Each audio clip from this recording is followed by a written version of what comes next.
আসসালামু আলাইকুম প্রিয় দর্শক, অন্য মঞ্চের আলাপচারিতায় আপনাদের সকলকে আমন্ত্রণ জানাচ্ছি। আওয়ামী লীগকে কি সেনাবাহিনী কিংবা জেনারেল ওয়াকারুজ্জামান ফিরিয়ে আনবেন?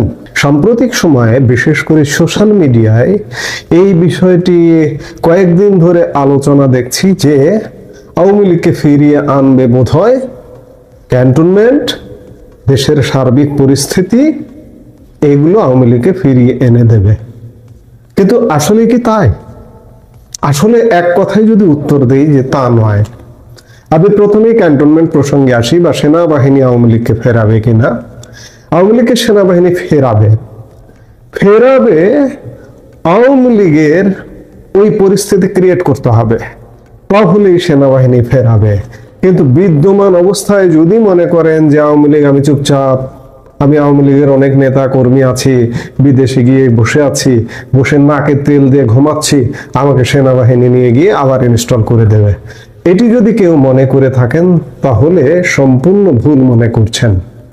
আওয়ামী লীগকে যদি সেনাবাহিনী ফেরাতো তাহলে 5 আগস্ট 2024 সালে আওয়ামী লীগ পতনের পেছনে একটা অন্যতম প্রধান অনুঘটক হিসেবে সেনাবাহিনী কাজ করত না। যেভাবেই হোক, প্রভাবিত হয়ে হোক আর যেভাবেই হোক, আওয়ামী লীগের পতন ঘটেছে সেনাবাহিনীর প্রত্যক্ষ সহযোগিতায়। আমি আগে অসংখ্যবার অসংখ্য কন্টেন্টে বলেছি যে সেনাবাহিনী যদি চাইতো 5 আগস্ট 2024 রাজধানী ঢাকায় আকাশে একটি পাখি পর্যন্ত ঢুকতে পারতো না। সেই জায়গায় পাখি ঢুকেছে, মানুষ ঢুকেছে, বিপ্লব হয়েছে, হত্যাকাণ্ড হয়েছে। এমনকি সেই সময়ের প্রধানমন্ত্রী শেখ হাসিনা হত্যাকাণ্ডের শিকার হতে হতে অলৌকিকভাবে তিনি বেঁচে গেছেন।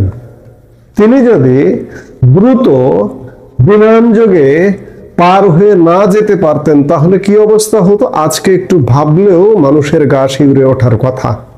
এতদিন হয়তো তার প্রথম মৃত্যুবার্ষিকী আমরা পালন করে ফেলতাম। কিন্তু আল্লাহ একজন আছেন, আল্লাহ ঐশ্বরিকভাবে অলৌকিকভাবে সেই সময়ের প্রধানমন্ত্রী শেখ হাসিনাকে বাঁচিয়ে দিয়েছেন। শেখ হাসিনা নিজে বারবার বলেন, নিশ্চয়ই আমাকে দিয়ে অসমাপ্ত আরো কিছু কাজ হয়তো আল্লাহ করাবেন, এই জন্যই বাঁচিয়ে রেখেছেন। অলৌকিকভাবেই তিনি বেঁচে গেছেন, তার বাঁচার কথা ছিল না। আজকে আপনি যদি আওয়ামী লীগ করে থাকেন, আওয়ামী লীগ করে যদি মনে করেন যে ক্যান্টনমেন্ট আমাকে ফেরাবে, কেন ফেরাবে? এই যে সাম্প্রতিক সময়ে ক্যান্টনমেন্ট নিয়ে নানা রকম জটিলতা তৈরি হয়েছে, বিশেষ করে সেনা কর্মকর্তাদের বিচারের ব্যাপারে একটা বেশ জটিলতা তৈরি হয়েছে। আজও পর্যন্ত, এখন পর্যন্ত সেটা অমীমাংসিত অবস্থায় আছে। বিচারটিকে আইসিটিতে হবে নাকি বিচারটি সেনা আইনে হবে, এখন পর্যন্ত অমীমাংসিত। কেন? সেনা অফিসারদের বিরুদ্ধে আইসিটি থেকে ওয়ারেন্ট ইস্যু হয়েছে। আজকে 8 তারিখ টু 18 তারিখ, 10 দিন হয়ে গেছে। আর ঠিক 4 দিন পরে আইসিটি ট্রাইব্যুনালে ওয়ারেন্টভুক্ত অফিসারদের হাজির করতে হবে। এটা কিভাবে হাজির হবে? সেনাবাহিনী হাজির করবে। যদিও আমরা একটা খবর পেয়েছি যে সেনাবাহিনী তাদেরকে কোর্টে নিয়ে যাবে, কোর্ট থেকে আবার ক্যান্টনমেন্টে নিয়ে যাবে এবং তাদেরকে ক্যান্টনমেন্টে একটি বিশেষ জেলখানায় রাখা হবে, বিশেষ জেলখানা হিসেবে ঘোষণা দেওয়া হয়েছে। কিন্তু প্রথমত তাদেরকে আইসিটি আইনে তাদেরকে পুলিশ গ্রেপ্তার করতে হবে। কিন্তু আজকে 10 দিন পেরিয়ে গেল, পুলিশ গ্রেপ্তার করেনি। শেষ পর্যন্ত এটি কি হবে সেটি বিষয়। পুলিশ গ্রেপ্তার করে আদালত যদি বলে যে ক্যান্টনমেন্টে যে সাব জেলটা ঘোষণা করা হয়েছে সেই সাব জেলে এই সেনা কর্মকর্তারা থাকবে, তাহলেই সম্ভব। কিন্তু আর কয়েকদিন থাকা সত্ত্বেও পুলিশের গ্রেপ্তারি আমরা এখন পর্যন্ত দেখিনি। আমি এই ঘটনা হবার সাথে সাথেই বলেছিলাম এদেরকে গ্রেপ্তার করবে কে? পুলিশ। পুলিশকেই তো পাহারা দিয়ে রাখে সেনাবাহিনী, সেই পুলিশ কিভাবে গ্রেপ্তার করবে? আমরা 22 তারিখ পর্যন্ত এটি দেখব যে আসলে সেনাবাহিনীকে পুলিশ গ্রেপ্তার করে আদালতে হাজির করছে কি না। যাই হোক, এই যে পরিস্থিতি, এই জটিল পরিস্থিতির কারণে আওয়ামী লীগের লোকজন হয়তো মনে করছেন যে ক্যান্টনমেন্ট উত্তপ্ত হলে আমরা ফিরে আসবো, কিংবা এই যে গতকালকে জুলাই সনদ ঘোষিত হয়েছে, জুলাই সনদ স্বাক্ষরিত হয়েছে, অসম্পূর্ণ। বাংলাদেশের বলা যায় 80% মানুষকে বাদ রেখে স্বাক্ষর হয়েছে। 25টা দল, এর মধ্যে বিএনপি আছে, জামাত আছে, এছাড়া বাকি 23টা দল যে স্বাক্ষর করেছে, একজনের বেশি, এই দলের প্রধানদের একজনের বেশি হয়তো নামও জানেন না আপনারা, তেমন 23টা দল স্বাক্ষর করেছে। এবং এটি নিয়ে ব্যাপক জটিলতা, গতকাল মারামারি, সংঘর্ষ, এবং সংঘর্ষের পরে এই যে জুলাই অগাস্টের যে সহিংসতা বা আন্দোলনের যে প্রধান অংশীজন যারা ছাত্ররা, সেই অংশীজন বা ছাত্ররা বা ছাত্রদের রাজনৈতিক দল গতকালকে জুলাই সনদ স্বাক্ষর অনুষ্ঠানে ছিল না, এবং জুলাই সনদ তারা স্বাক্ষরও করেনি। গতকাল দিনভর মারামারি হাঙ্গামার মধ্যেই জুলাই সনদ স্বাক্ষর হয়েছে। এবং আজকে এই যে জুলাই সনদ স্বাক্ষর বাধাগ্রস্ত করতে গতকালকে যারা আন্দোলনে নেমেছিল জুলাই যোদ্ধা ব্যানারে, তাদের শত শত মানুষের বিরুদ্ধে মামলা করেছে পুলিশ, একজনকে গ্রেপ্তার করেছে, এক বা একাধিক। আমি যে মুহূর্তে কন্টেন্টটা করছি ততক্ষণে জানি একজন, এতক্ষণ যখন প্রচার হচ্ছে তখন হয়তো আরো অ্যারেস্ট হতে পারে। অর্থাৎ সরকার এবং যারা জুলাইয়ের সাথে ছিল, আন্দোলনের সাথে ছিল, সহিংসতার সাথে ছিল, তারা এক প্রকার মুখোমুখি। এই পরিস্থিতিগুলো আবার ক্যান্টনমেন্টের পরিস্থিতিতে অনেকে মনে করছেন যে আমি নাকে তেল দিয়ে ঘুমাই, আমাকে ক্যান্টনমেন্ট কিংবা দেশের অরাজক পরিস্থিতি ফিরিয়ে আনবে। কিন্তু না ভাই, আপনি যদি যোগ্যতা অর্জন না করতে পারেন, আপনি রাজনৈতিক যোগ্যতা, কূটনৈতিক যোগ্যতা, এমনকি ক্যান্টনমেন্টে সেনাবাহিনীর মধ্যেও যদি প্রভাব বিস্তার করে নিজেদেরকে বের করে না আনতে পারেন, আপনাদের ফেরাবে না। কাজেই পরিস্থিতি অন্যদিকে যাবে এবং আপনাদের অনুপস্থিতিতে এই অনুপস্থিত জায়গা থাকবে না, চেয়ার ফাঁকা থাকে না, সেই চেয়ার ফিল আপ করে ফেলবে কেউ না কেউ। কাজেই আওয়ামী লীগের ব্যাপক তৎপরতা, দেশে বিদেশে সাংগঠনিক তৎপরতা লাগবে। এবং এটাও বলে রাখা ভালো যে অবশ্যই সেনাবাহিনীর সহযোগিতা লাগবে। সেনাবাহিনীর সহযোগিতায় আওয়ামী লীগ সরকারের যেমন পতন হয়েছে, ঠিক তেমনি আমাদের থার্ড ওয়ার্ল্ডের এই সব থার্ড ক্লাস কান্ট্রি একটা কিছু করতে হলে সেনাবাহিনীর সহযোগিতা লাগে। তো সেই জায়গা থেকে আওয়ামী লীগের ফিরতে হলে সহযোগিতা লাগবে, কিন্তু সহযোগিতাটা অর্জন করতে হবে, এই অর্জনটাই বড় কথা। কাজেই কেউ যদি মনে করেন যে আমি নাকে তেল দিয়ে বসে থাকছি, ক্যান্টনমেন্টে ফিরিয়ে দেবে, না। ক্যান্টনমেন্ট কি করছে? ক্যান্টনমেন্টের কাজ করবে, দেশের অরাজক পরিস্থিতির মতো কাজ করবে। কিন্তু আওয়ামী লীগ একটা স্বতন্ত্র রাজনৈতিক দল, স্বতন্ত্র একটা সত্তা, সেই স্বতন্ত্র সত্তার রাজনৈতিক দলের মেকানিজম নিয়েই ফিরতে হবে, দেশি বিদেশি কূটনৈতিক তৎপরতার মাধ্যমেই ফিরতে হবে।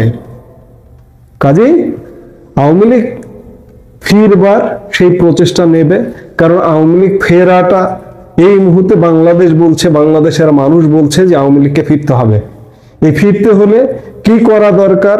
দেশি বিদেশি ব্যাপক তৎপরতা দরকার, সেই তৎপরতা অব্যাহত রাখতে হবে। আমরা সাম্প্রতিক সময়ে গত 8-10 দিন যাবৎ দেখছি যে আওয়ামী লীগের যে ঝটিকা মিছিল টিছিল হতো, সেগুলো কিছুটা সীমিত হয়ে এসছে। কারণটা কি? এর কারণ কি ক্যান্টনমেন্টে অস্থিরতা? এর কারণ কি এই যে ইউনূস সরকারের সাথে ইউনূস সরকার পন্থী যারা ছিল তাদের মধ্যে বিবাদ করছে আমরা দেখি দর্শকের মতো, কিংবা ক্যান্টনমেন্টে অস্থিরতা চলছে আমরা দেখি, ওই পরিস্থিতিগুলো আমাদেরকে ফিরিয়ে আনবে না। আপনাদের কাজ আপনাদের করতে হবে, আপনাদের কার্যক্রম চালিয়ে যেতে হবে। এই পরিস্থিতিগুলো আপনাদের সহায়ক হবে। এই পরিস্থিতিগুলো, ক্যান্টনমেন্ট পরিস্থিতি আপনাদের জন্য মূল ভূমিকা নয়, কিংবা ডক্টর ইউনূসের সরকার পন্থী যারা তাদের মধ্যে গ্যাঞ্জাম লেগে যাওয়াটা আপনাদের জন্য ফেরানোর জন্য মূল ভূমিকায় অবতীর্ণ হবে না।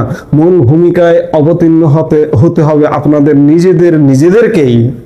নিজের আলোয় জ্বলে উঠতে হবে, চাঁদ হলে হবে না, সূর্য হতে হবে। চাঁদের নিজস্ব কোনো আলো নেই, সূর্যের আলো আছে। কাজে আপনার সূর্যের আলোর বিকিরণ ঘটাতে হবে, আর যেখানে স্বাভাবিক আলো দিয়ে আলোকিত করতে হবে সেখানে আলোকিত করতে হবে। সেটাই আওয়ামী লীগের একমাত্র পথ এবং পন্থা হওয়া উচিত আওয়ামী লীগ ফিরে আসার এবং বাংলাদেশের স্বাভাবিক রাজনীতি তৈরি হওয়ার। লিখেছেন ঘুরে গেল ভারতীয় বাহিনী। তারপর চিন্তা হচ্ছে ঘুরে গেল বলতে কি উল্টা ঘুরে গেল নাকি অন্য কোনো ঘুরে গেল? ঘুরে যেতে বলতে আমি বুঝাচ্ছি যে আপনার বাংলাদেশ ঘুরে গেল ইন্ডিয়ান সেনাবাহিনীর 4 গোয়েন্দা কর্মকর্তা। আপনারা জানেন যে গত 5 দিন আগে আমি একটা ভিডিও দিয়েছিলাম যে বাংলাদেশে ইন্ডিয়ান সামরিক বাহিনীর 4 গোয়েন্দা কর্মকর্তা আসছেন, যারা আমাদের বাংলাদেশের বিভিন্ন অঞ্চল ঘুরবেন, সাথে পার্বত্য চট্টগ্রাম এবং কক্সবাজার ঘুরতে যাবেন। কিন্তু এই কথাটা বলে আমরা যখন ভিডিও করেছিলাম, এটা ছিল যে একটা সরকারি সফর, ইন্ডিয়া থেকে একটা সরকারি সফর, বাংলাদেশে এটা জানতো। যদি ইন্ডিয়ান সেনাবাহিনী যে বাংলাদেশে আসবে, এইটা বিভিন্ন জায়গায় যেখানে যেখানে ঘুরবে সেখানে সেখানে চিঠি পাঠিয়ে দেওয়া হয়েছিল বাংলাদেশ সেনাবাহিনীর পক্ষ থেকে। এবং এই চিঠিটা 9 অক্টোবরের এই চিঠি বাংলাদেশ সেনাবাহিনীর, এই চিঠিটা গোপনীয় একটা চিঠি, তাদের সরকারি অধিদপ্তরের চিঠি, অফিস টু অফিস চিঠি, কিন্তু সেই চিঠি হঠাৎ করে বেরিয়ে আসে এবং চলে যায় তথাকথিত ছাত্র জনতা যৌন মৌলবীদের হাতে। তখন থেকে তারা গুটি পাকাতে থাকে যে কিভাবে একটা কিছু করা যায়, কারণ তারা তো অলরেডি গত 15 মাস ইন্ডিয়ার বিরুদ্ধে ব্যাপক ঘৃণা ছড়িয়েছেন এবং অনেক কিছু করতে যাচ্ছেন, যে প্রয়োজনে এমনও বলেছেন যে তাদের ইন্ডিয়া আক্রমণ করার জন্য তাদের 50 লক্ষ লোক তৈরি আছে, এই আছে সে আছে, অনেক কিছু বলে এমন একটা পরিস্থিতি সৃষ্টি করে রেখেছিলেন যে একটা যুদ্ধান্দেহী ভাব। এর ভিতরে আমরা এটাও বলেছিলাম আমি যে 10 তারিখে আপনার আমাদের ওয়াকার সাহেবের যে সৌদি সফর ছিল সেটাও তিনি বাতিল করেছেন, এবং পরবর্তীতে আমরা শুনতে পারলাম 13 তারিখে আবার এটা চাউর হয়ে গেল যে না, ইন্ডিয়ান সেনাবাহিনীর সফরটা বাতিল করেছে বলে একটা খবর আমাদের কাছে আসলো। কিন্তু আসলে সেই সফরটা বাতিল ছিল না, সেই সফরটা বাতিল হয়েছে বলে এই খবরটা রটিয়ে দেওয়া হয়েছিল, যাতে ওই যে ইসলামিক যৌনতা যারা আছে তারা যাতে আবার একটা আন্দোলন তৈরি করতে না পারে, কারণ তারা ব্যাপক পয়সা করে খরচ করে মোটামুটি একটা আন্দোলন তৈরি করেছে। প্রয়োজন ইন্ডিয়ান সেনাবাহিনী যারা আসবে তাদেরকে ধরে মায়েরা কাইটা মানে ফালাই দিবে, এই অবস্থা। তো সেই অবস্থায় ইন্ডিয়ান এই সেনাবাহিনীর 4 কর্মকর্তা, গোয়েন্দা কর্মকর্তা, ওনারা বাংলাদেশে এসেছেন, ওনারা পার্বত্য চট্টগ্রামে গিয়েছেন, কক্সবাজারে গিয়েছেন, ঢাকা ক্যান্টনমেন্ট ঘুরেছেন, এবং আপনার আমাদের উত্তরবঙ্গের ওই যে 2টি এয়ারপোর্ট যেগুলো আপনার এই বলা হচ্ছিল যে দ্বিতীয় বিশ্বযুদ্ধের সেই এয়ারপোর্ট, চাইনিজ বিমান এনে নামাবে, আমেরিকা ওখানে বেস করে, এগুলো বলছিল, ওগুলো সব ঘুরে গেলেন।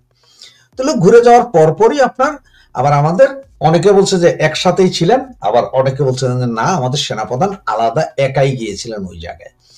কিন্তু আমাদের যতটুকু খবর তাতে সেনাবাহিনীর সেনা হেলিকপ্টারে ইন্ডিয়ান 4 গোয়েন্দা কর্মকর্তা সহ ওখানে গিয়েছিলেন, যেটার ভিডিও কিন্তু 100% ফুটেজ কেউ পায় নাই। ওনারা সহ ওখানে এয়ারপোর্ট ঘুরে এসেছেন।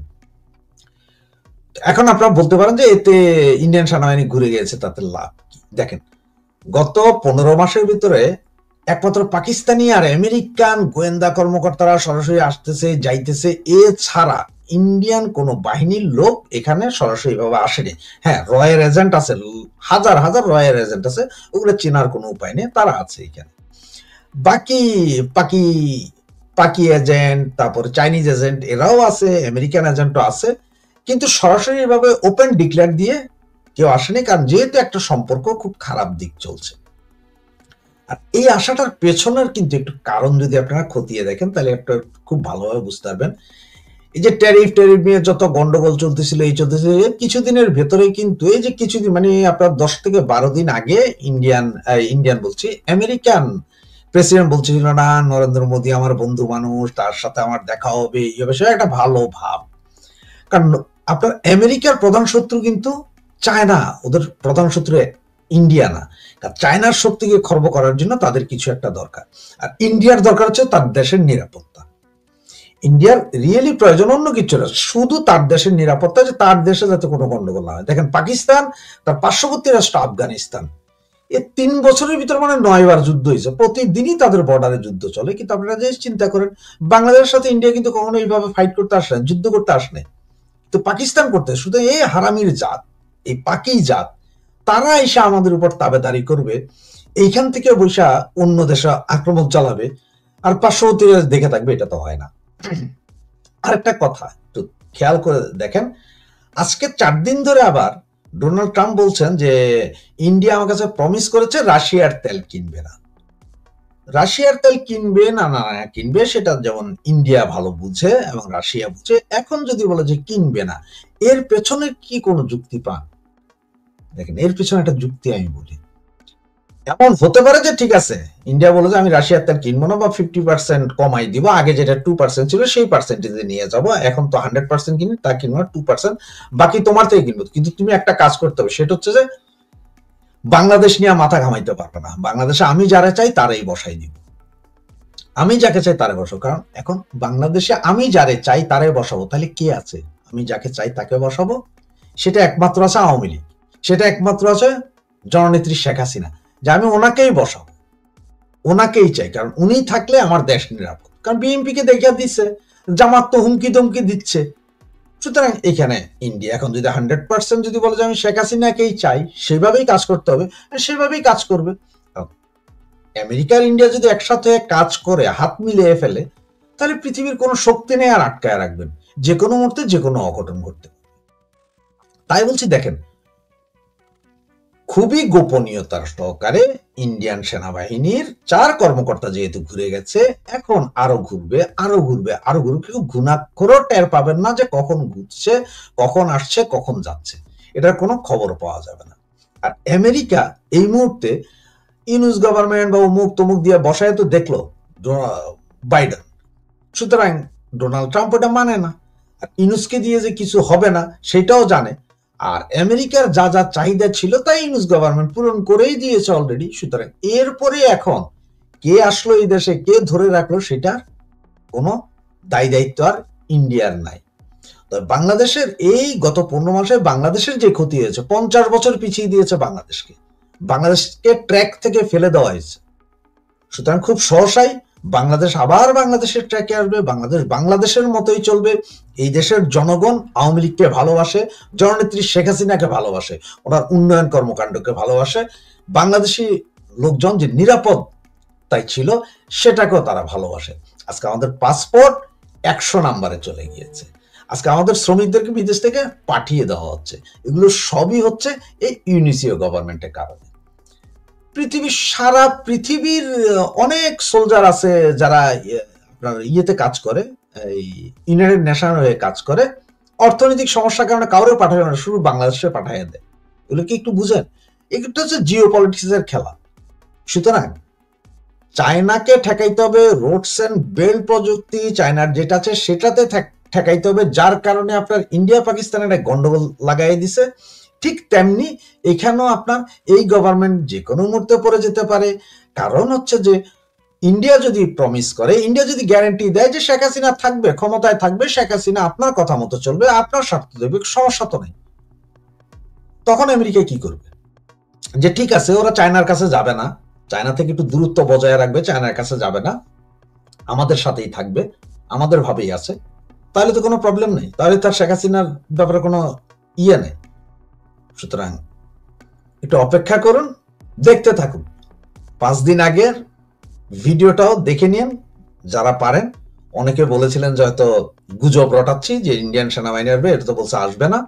তাদেরকে বলি ঘুরে গিয়েছে অলরেডি, খবর নিয়ে নিন। জেনুইন খবর ছাড়া খবর দেয় না। হোয়াটসঅ্যাপে, টেলিগ্রামে এবং আমার ফোনে ব্যক্তিগত যারা নাম্বারটা জানেন, তাদের সকলেরই একটাই প্রশ্ন ছিল যে ইন্ডিয়ান ইন্টেলিজেন্সের আর্মি বাংলাদেশে গেল, আপনি এখনো পর্যন্ত একটা বাক্য উচ্চারণ করলেন না কেন? এটা খুব স্বভাবতই আপনাদের মনে প্রশ্ন জায়গাটা খুব সঙ্গত এবং আমি সেটা মর্যাদা দিই। এখন দেখুন, আপনি যদি আমাদের মানে সমস্ত মিডিয়াগুলো ফলো করেন, সেই ইলেকট্রনিক মিডিয়া হোক, প্রিন্ট মিডিয়া হোক, তারপর আপনার যে সমস্ত সমাজ মাধ্যম আছে, দেখবেন এই নিয়ে একটা কথাও নেই। আমার কথায় বিশ্বাস করতে হবে না, আপনি গুগলে গিয়ে আপনি সার্চ করুন ইন্ডিয়ান মিলিটারি ইন বাংলাদেশ, আপনি সার্চ করুন, দেখুন কিছু পান কি না, কিচ্ছু পাবেন না। তার একটা কারণ যেটা আমি আপনাদের বলে দিচ্ছি আজকে, না করার পেছনের যে কারণটা, সেটা হচ্ছে আমরা দৃশ্যত যা দেখতে পাই, ডিফেন্সের কাজকর্ম, ডিফেন্স ইনস্টলেশন ধরুন, তারপরে তো ডিফেন্স যেটা বলছে, ডিফেন্স যা দেখাচ্ছে, বা ডিফেন্সে লিক করা, ইচ্ছে করে লিক করা কোনো তথ্য যেগুলো ছড়াতে হবে, সেই তথ্যগুলো আমরা আপনাদেরকে দিই। কিন্তু ইন্টেলিজেন্সের গোপনীয় খবর যদি কেউ ছাপে বা যদি কেউ প্রচার করে, সে কিন্তু ইন্ডিয়ান মিলিটারি এজেন্সির কিন্তু র্যাডারে পড়ে গেল, ইন্টেলিজেন্স এজেন্সির র্যাডারে পড়ে গেল।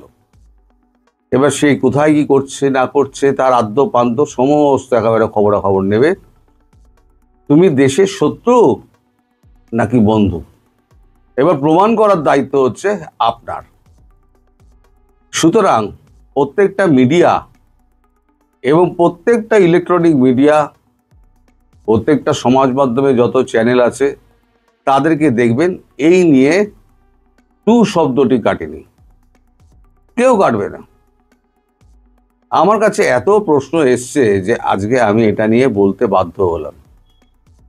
আমি দেখুন ওপরে ওপরে বলবো, ভেতরের ব্যাপার কিছু আমি বলতে পারবো না। তাতে যদি আপনারা কেউ না শোনেন এখনই স্কিপ করে বেরিয়ে যান। আমি আউটলাইনটা বলছি। আউটলাইন যেটা হচ্ছে, মোহাম্মদ ইউনূস তিনি প্রথম যখন ঢাকায় এসেছিলেন, ঢাকায় এসে তিনি বড় বড় বাকতাল্লা দিয়েছিলেন সেভেন সিস্টার নিয়ে এবং সমুদ্রের আধিপত্য নিয়ে। উনি অনেক বড় বড় কথা বলেছিলেন, সেভেন সিস্টার অক্ষত থাকবে না, শান্তি থাকবে না, সেভেন সিস্টার নিয়ে প্রচুর কথা। তারপর মার্কিনী সৈন্যদের আপনার এখানে চট্টগ্রামে আনাগোনা, টার্কির সঙ্গে আপনাদের যোগাযোগ, বাংলাদেশের যোগাযোগ, সব মিলিয়ে ভারতবর্ষ একটু চিন্তিত ছিল। এখন তারপরেতে ভারতবর্ষের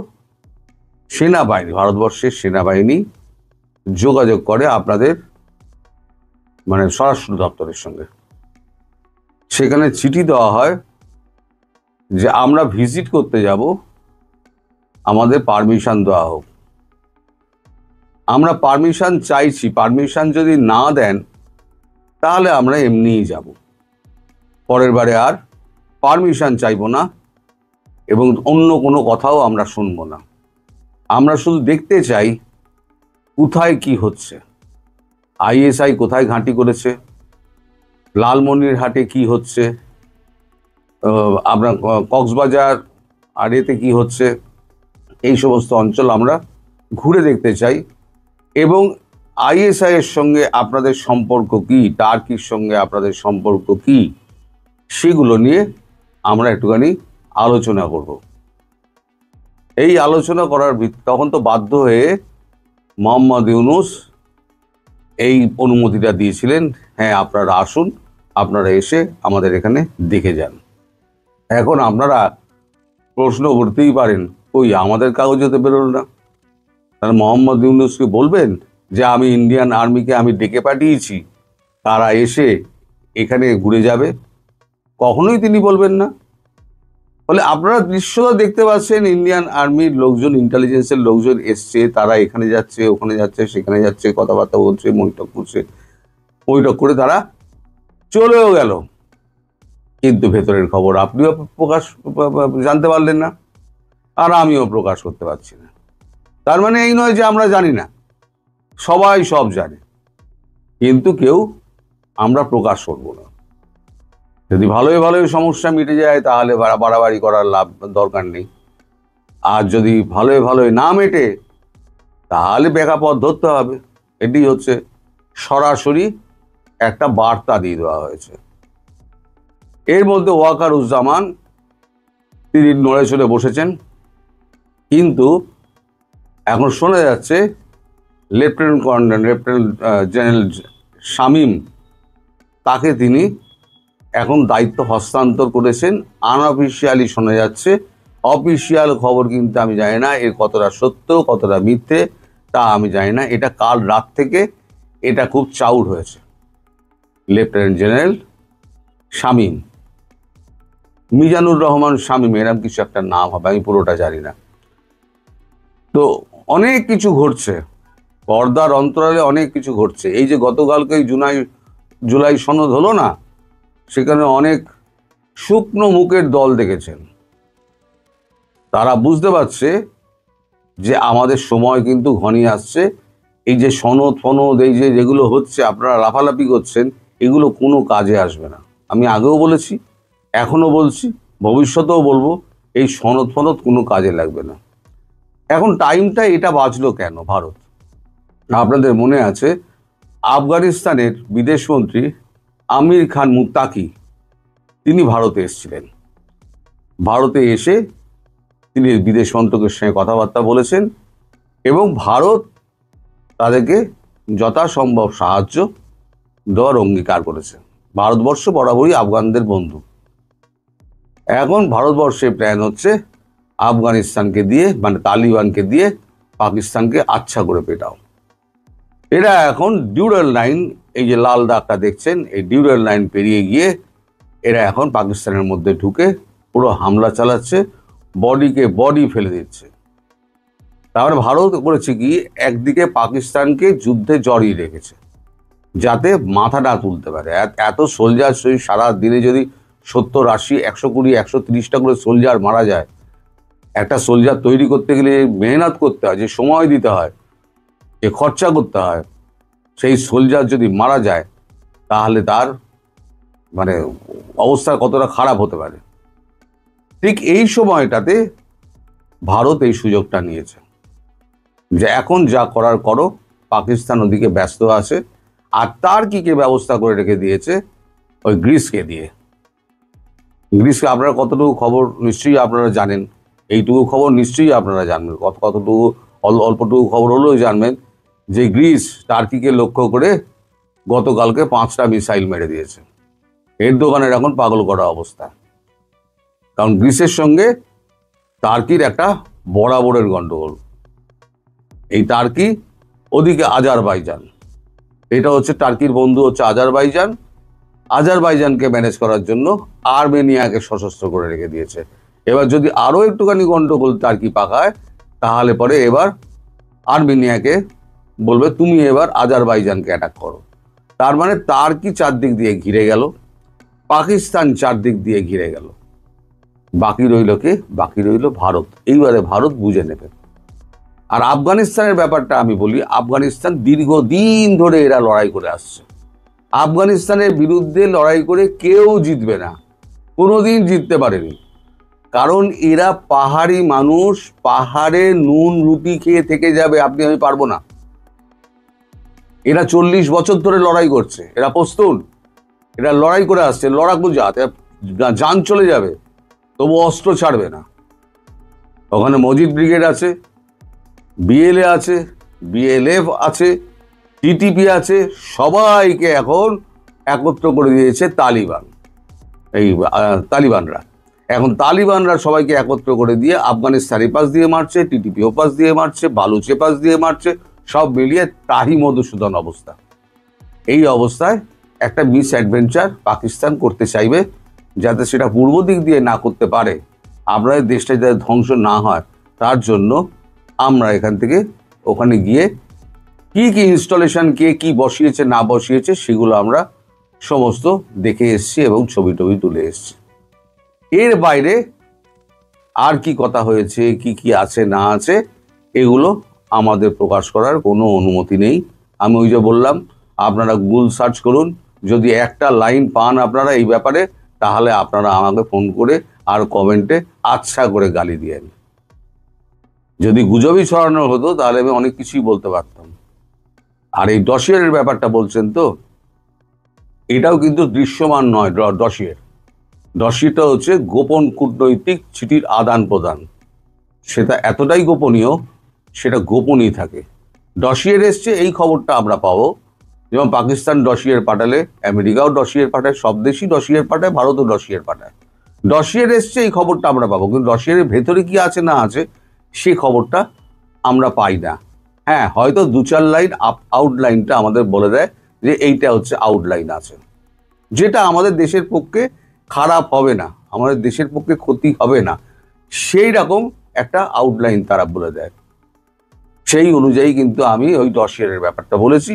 ভবিষ্যতে যখন সময় আসবে তখন এই সব ডসিয়ার যেমন প্রকাশ পায়, ক্লাসিফাইডটা যখন ডিক্লাসিফাইড হবে তখন আপনারা জানতে পারবেন। ফলে এখন আমায় গুজববাজ ট্যাগ দিয়ে লাভ নেই।